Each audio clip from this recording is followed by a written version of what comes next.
Welcome back. तो दोस्तों कैसे हो आप सब। तो पिछली वीडियो जो मैंने इंडियन रेफरेंसेज इन एमसीयू के ऊपर बनाई थी वो आप लोगों को काफी अच्छी लगी और उस पर काफी अच्छा रिस्पॉन्स आया और उसी को देखते हुए मैं ये वीडियो बना रहा हूँ। इस वीडियो में हम बात करेंगे इंडियन रेफरेंसेज जो कि हमें मार्वल मूवीज में दिखे एमसीयू से हट के, और हाँ ऐसे भी कुछ रेफरेंसेज के बारे में बात करेंगे जो एमसीयू मूवीज में ही थे पर मैं बताना भूल गया था। हाँ, उसी का प्रायश्चित करने के लिए ये वाली वीडियो बना रहा हूँ। तो देखो, अगर आपने वाली वीडियो नहीं देखी है तो पहले यही वीडियो देख लो, उसके बाद जाकर उस वीडियो को देख लेना, कोई प्रॉब्लम नहीं है। तो चलो पहले उन मार्वल मूवीज के रेफरेंसेस जान लेते हैं जो कि एमसीयू का पार्ट नहीं है। तो सबसे पहला रेफरेंस आता है अमेजिंग स्पाइडरमैन मूवी से। तो द अमेजिंग स्पाइडरमैन में हमें इरफान खान दिखे थे। इरफान खान ने उस मूवी में रजित राठा का रोल किया था और ये एक मार्केटिंग स्ट्रेटेजी थी और इससे मूवी को काफी ज्यादा मदद मिली इंडिया में उसके प्रमोशंस के वक्त। और आपको तो पता ही है इंडिया में स्पाइडरमैन की कितनी ज्यादा फैन फॉलोइंग है, तो शायद इसीलिए उन लोगों ने इंडियन कैरेक्टर को इंक्लूड किया और इंडियन एक्टर को भी। तो दूसरा रेफरेंस आता है एक्समैन एपोक्लिप्स से। तो इसके टीजर ट्रेलर में एपोक्लिप्स बोलता है कि इतिहास में मुझे कई नामों से बुलाया गया है और उसी में वो एक नाम कृष्णा भी बोलता है। I've been called many things over many lifetimes. Ra, Krishna, Yahweh. तो देखो, ये ऑब्वियसली ऑफेंसिव था क्योंकि एपोक्लिप्स एक विलन है, बुरे काम करता है, और कृष्णा हमारे भगवान। तो इसके पहले इंडिया से कुछ बोलता, अमेरिका के कई हिंदू एसोसिएशन हेड्स ने इसके ऊपर आवाज उठाई और आखिरकार इसे मूवी से हटाई दिया गया। तो तीसरा रेफरेंस आता है डेडपूल मूवी से और ये रेफरेंस तो सभी ने नोटिस किया होगा। ये है हमारे एक फेवरेट कैरेक्टर दोपिंदर का, जिसका रोल प्ले किया था करण सोनी ने। पहले पार्ट में ये हमें एक टैक्सी ड्राइवर के रूप में देखा और दूसरे पार्ट में शायद इसका प्रमोशन करके इसे एक साइड किक बना दिया गया। बट कुछ भी हो, ये हमारे डेडपूल मूवी का एक फेवरेट पार्ट है, भले ही इसे गीता ना मिली हो पर हम जैसे लविंग फैंस तो मिल गए। फोर्थ रेफरेंस भी हमारा डेडपूल मूवी से ही है। डेडपूल 1 में दोपिंदर और डेडपूल जब एक कैब में जा रहे होते हैं तो वहाँ पर गाना चल रहा होता है मेरा जूता है जापानी, जो कि हम सबको पता है कि एक इंडियन सॉन्ग है और एक इंडियन रेफरेंस भी।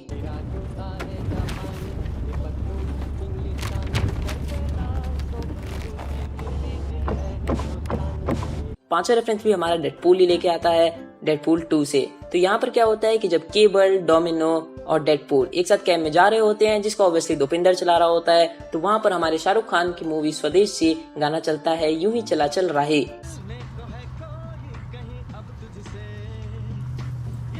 Can you turn off the music? तो लगता है डेडपूल को इंडिया से बहुत ज्यादा प्यार है, पर ये किससे डबिंग करवा दी। सिक्स्थ रेफरेंस हमारे पास आता है एक्समैन डार्क फिनिक्स से।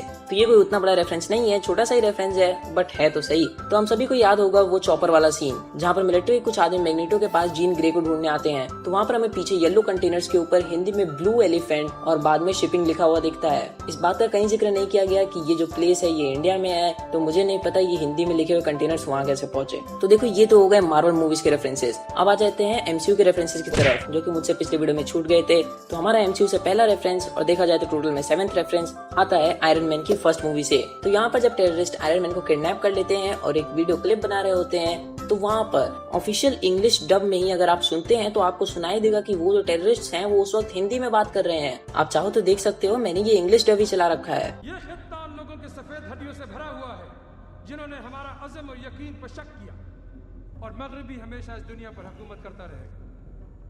लेकिन हम जिनको तुम वहशी दरिंदे समझते हो, वीरान और बंजर कोनों में इस खातिर जमा हो रहे हैं। फिर से थोड़ा कंट्रोवर्शियल तो हो सकता है कि आखिर टेररिस्ट हिंदी में बात क्यों कर रहे हैं, आखिर मार्वल दिखाना क्या चाहता है। बट चलो अच्छा है, इसे उतने कंट्रोवर्शियल में उस वक्त नहीं लिया गया और मैं उम्मीद करता हूँ आप लोग भी नहीं लोगे और बस एक फैक्ट की तरह देखोगे। सिक्स्थ रेफरेंस हमारे पास आता है अवेंजर्स मूवी से। तो मैंने आपको ये तो बता दिया था कि ब्रूस बैनर जो था वो कोलकाता के अंदर था, पर पता नहीं कैसे मैं आपको ये बताना भूल गया कि ब्रूस बैनर और उस लड़की के बीच में जो बातचीत होती है वो भी हिंदी में ही थी, सिर्फ हिंदी डब में ही नहीं, इंग्लिश डब में भी। और वहाँ पर जो मार्क रफेलो का एसेंट था ना, इनकी तरह, वो मुझे काफी हंसी दिलाता है। आप भी चाहो तो सुन सकते हो। बोलो मेरे बाबा तारा। अबे 2 जगह हिंदी डायलॉग सुनने के बाद मैं ये सोच रहा हूँ कि जो अंग्रेज बैठ के ये मूवी देख रहे होंगे उनको आखिर कैसा लग रहा होगा जब ये हिंदी डायलॉग्स चल रहे होंगे, उन्हें तो कुछ समझ ही नहीं आ रहा होगा। और अवेंजर्स मूवी में एक और रेफरेंस था जो मुझसे छूट गया था, तो अभी जान लो। मूवी के लास्ट में जहाँ पर हमें टोनी स्टार्क की एक इंडियन ग्रेफिटी दिखती है, स्टैनली का एक कैमियो दिखता है, उन सब के पहले हमें एक बार्बर दिखता है जो कि टोनी स्टार्क जैसी बियर्ड काट रहा होता है। बट उसके थोड़ी सी देर पहले कुछ मिली सेकेंड्स के लिए हमें वहाँ पर ₹20 दिखता है और वो जो रुपीस का साइन था वो इंडियन रुपीस का ही साइन था। तो यहाँ पर ये दिखा रहे हैं ये लोग कि इंडियन बार्बर जो है वो 20 रुपए में टोनी स्टार्क जैसी दाढ़ी काट रहा है। पर अब तो लॉकडाउन में ये हाल हो गया है कि बस कोई आके बाल काट दे, नहीं तो लॉकडाउन के बाद लोग मुझे भुवन बाम समझ के मेरे साथ सेल्फी ना खिंचवाने लग जाएं। अगला रेफरेंस आता है कैप्टन अमेरिका विंटर सोल्जर से। तो जो इस मूवी में कैप्टन अमेरिका का फर्स्ट मिशन था ब्लैक विडो के साथ, वो होता है इंडियन ओशन में। हाँ, वही सीन जहाँ पर कैप्टन अमेरिका बिना पैराशूट के कूद जाते हैं। तो अगले रेफरेंस पे बढ़ने से पहले मैं आपको बता देता हूँ कि अगर आप सोच रहे हो कि ये रेफरेंसेस इतने छोटे छोटे से क्यों हैं, तो ऐसा इसीलिए है क्योंकि बड़े बड़े रेफरेंसेस पिछली वीडियो में बता चुका हूँ और यहाँ पर वो रेफरेंसेस बता रहा हूँ जो पिछली वीडियो में छूट गए थे। तो नहीं देखी तो जाके वाली वीडियो भी देख लेना। तो अगले दो रेफरेंसेस आते हैं एज ऑफ अल्ट्रॉन मूवी से। तो एज ऑफ अल्ट्रॉन मूवी के स्टार्टिंग में जहाँ एवेंजर्स पार्टी कर रहे होते हैं, वहाँ पर हमें उस पार्टी के दौरान एक सरदार जी दिखाई देते हैं। ये कुछ सेकंड्स के लिए था और बैकग्राउंड के अंदर था, इसलिए काफी फैंस से मिस हो गया होगा, पर अब तो आपने जान ही लिया है। अगला रेफरेंस भी इसी मूवी से है। जब अल्ट्रॉन सभी चीजों के बारे में जान रहा होता है तो वहाँ पर हमारे सामने स्क्रीन के ऊपर काफी जल्दी जल्दी बहुत सारे इमेजेस फ्लैश होती हैं और उसी में से एक इमेज महात्मा गांधी की होती है। और महात्मा गांधी इंडिया के one of the most famous freedom fighters में से हैं। उनका नाम तो आप जानते ही होंगे। तो देखो, ये तो हो गई 12 रेफरेंसेस, पर मैंने आपके लिए एक बोनस रेफरेंस भी रखा है जो कि सच में काफी ज्यादा इंटरेस्टिंग है। तो डॉक्टर स्ट्रेंज मूवी में जब डॉक्टर स्ट्रेंज को वाईफाई पासवर्ड मिलता है तो वो सीन काफी ज्यादा फनी होता है, बट साथ ही में ये जो वर्ड होता है शंभला, ये एक रेफरेंस भी है। शंभला एक वर्ड है, इसका मतलब होता है एक मिथिकल मिस्टिकल किंगडम। संस्कृत में इस शब्द का मतलब होता है प्लेस ऑफ पीस और तिब्बतन और हिंदू माइथोलॉजी के अनुसार ऐसा माना गया है कि ये जो जगह है ये हिमालयाज में कहीं है। अब तो तुम लोग सोच रहे हो कि बस हो गया इंडियन रेफरेंस, हिमालयाज बोल दिया मतलब इंडिया का हुआ, बट ऐसा जरूरी नहीं है। दरअसल यहाँ पर ये जो शंभला का रेफरेंस था वो था डॉक्टर स्ट्रेंज की कॉमिक से।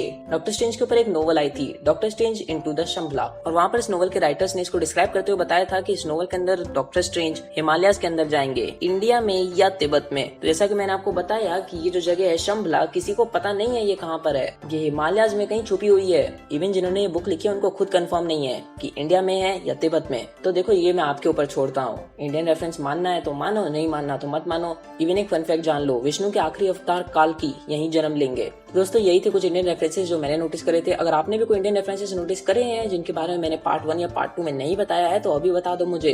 तो बस दोस्तों, आज के बस इतना ही। अगर आपको वीडियो अच्छी लगी तो वीडियो कर दे लाइक और हमारे चैनल को भी कर दे सब्सक्राइब।